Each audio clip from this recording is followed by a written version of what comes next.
सभी श्याम भक्तों को जय श्री श्याम। कैसे हैं आप? आशा करती हूँ कि आप अपने स्थान पर कुशल से होंगे। आज मैं आपको श्रीमद् भागवत गीता के 14वें अध्याय का वर्णन सुनाऊंगी, जिसका नाम है तीनों गुणों का रहस्य योग। कुरुक्षेत्र की रणभूमि में अर्जुन की जिज्ञासा बढ़ती जा रही थी।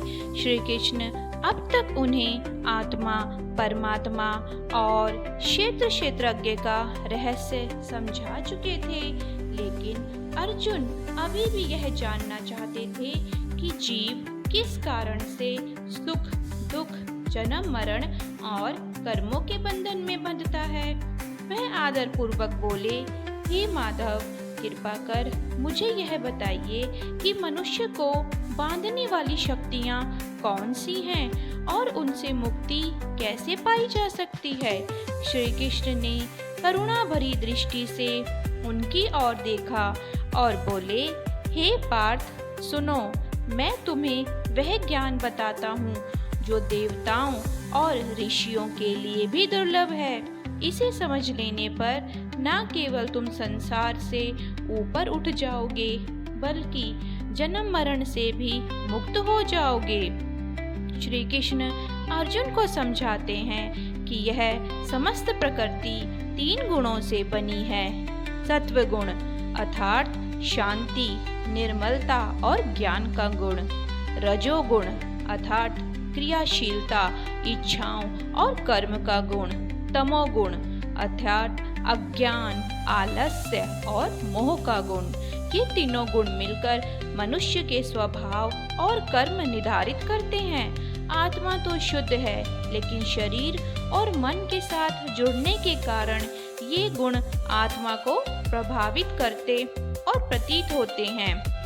कृष्ण बोले, हे पार्थ, जब सत्वगुण प्रबल होता है तब मनुष्य का हृदय निर्मल और शांत होता है।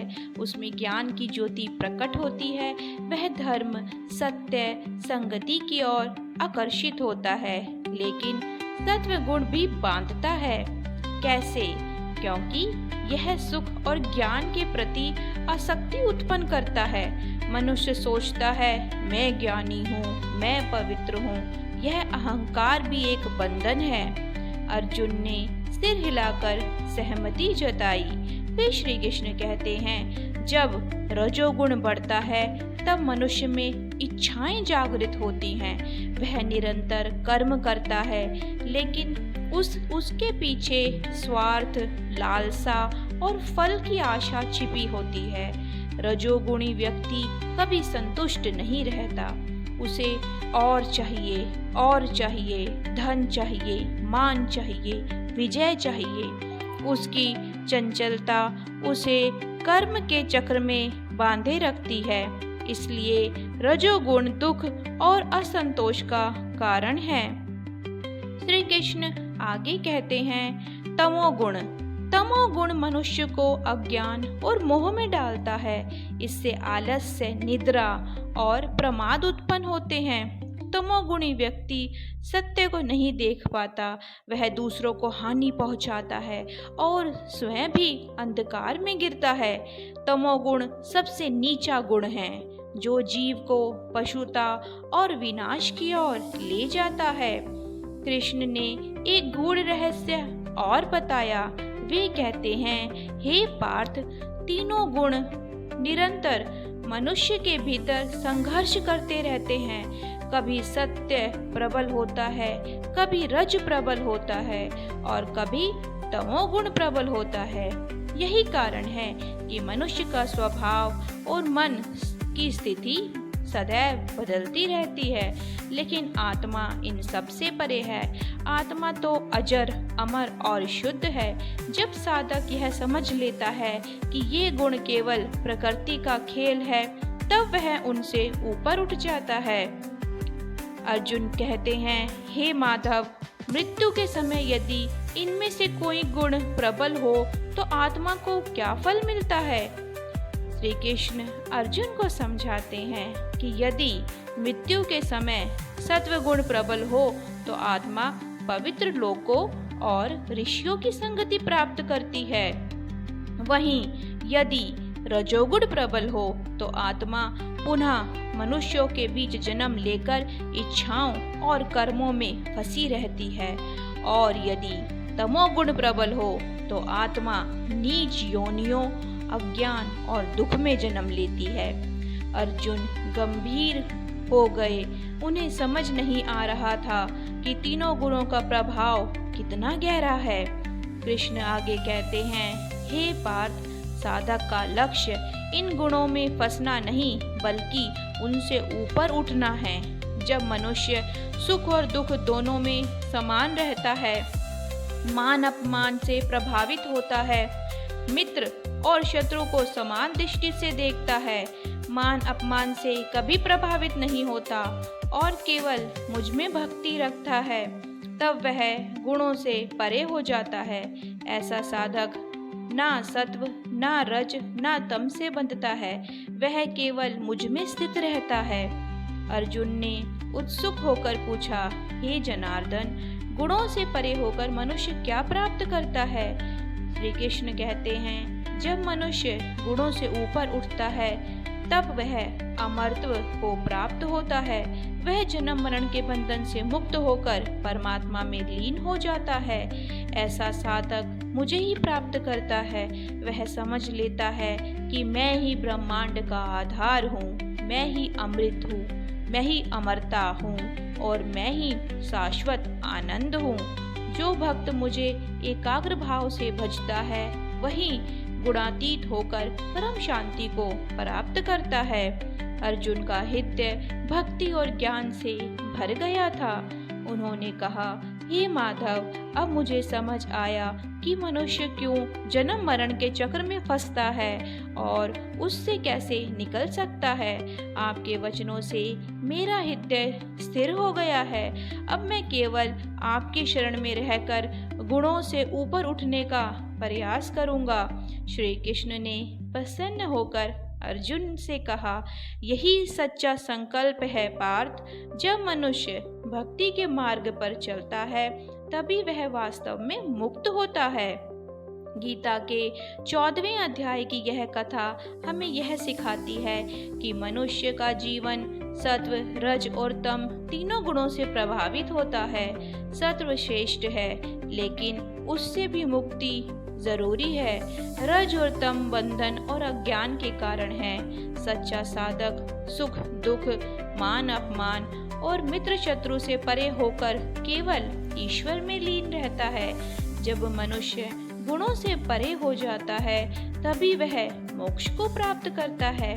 इस प्रकार 14वें अध्याय में श्री कृष्ण ने अर्जुन को तीनों गुणों का रहस्य समझाकर यह बताया कि सच्ची मुक्ति गुणातीत होकर ही संभव है।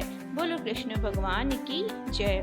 श्याम भक्तों, यह था श्रीमद् भागवत गीता के 14वें अध्याय का वर्णन जो मैंने आपसे कहा। अब मैं आपको 14वें अध्याय का महात्म्य सुनाऊंगी। श्री नारायण जी लक्ष्मी जी से कहते हैं, हे लक्ष्मी जी, शंकरदीप राजा एक दिन शिकार खेलने वन को गए। उनके साथ और भी बहुत सारे राजा शिकार खेलने को चले। आपस में सब राजाओं ने यह शर्त रखी कि जिसका कुत्ता पहले शिकार करके लाएगा वही राजा विजयी होगा। सब राजाओं ने अपने अपने कुत्ते छोड़े। तब एक खरगोश निकला, उसके पीछे कुत्ते दौड़े। खरगोश दूर निकल गया और कुत्ते उसके पीछे दौड़े।